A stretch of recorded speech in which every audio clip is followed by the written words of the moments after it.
Hi అండి, మరొక video చూపించబోతున్నాను. మా పెరట్లో మేము పెంచుకున్న బొప్పాయి ప్లాంట్ గురించి. ఈ బొప్పాయి పండులో 90% వాటర్ కంటెంట్ ఉంటుంది. పెపైన్ అనే ఎంజైమ్ ఉంటుంది. ఇది ఆహారాన్ని త్వరగా జీర్ణం అవటానికి బాగా ఉపయోగపడుతుంది. దీనిలో విటమిన్లు, పోషక విలువలు ఉంటాయి. దీని లాభాలు తెలిస్తే అందరూ బాగా గుర్తుంచుకుంటారు కదా. ఓన్లీ తినటం వల్ల ఉపయోగాలు సింపుల్ గా ఎక్స్ప్లెయిన్ చేస్తాను.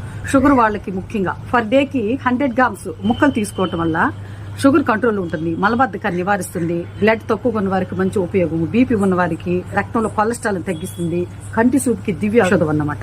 పీసీఓడి సమస్యలకు కూడా ఉపయోగపడుతుంది, కడుపులో యాసిడ్ ని కంట్రోల్ ఉంచుతుంది, చర్మ సౌందర్యానికి కూడా చాలా మంచిది. దీని యొక్క ఫేస్ ని హెయిర్ కి అప్లై చేస్తే కండిషనర్ గా ఉపయోగపడుతుంది అని సైంటిఫిక్ గా ప్రూవ్ అయింది. పచ్చిబొప్పాయి తోటి హల్వా కూడా చేయవచ్చు. నేను చేశాను, మీరు ట్రై చేయండి. నేను మీకు ఒక చిన్న క్వశ్చన్ చెప్తాను. బొప్పాయిలో సమృద్ధిగా ఉండే విటమిన్స్ ఏంటి? ఆన్సర్ని కామెంట్ లో పెట్టండి. కరెక్ట్ ఆన్సర్ పెట్టిన వారికి ఒక చిన్న గిఫ్ట్ ఇద్దాం అనుకుంటున్నాను. ఈ వీడియో నచ్చింది కదా? Be with your time.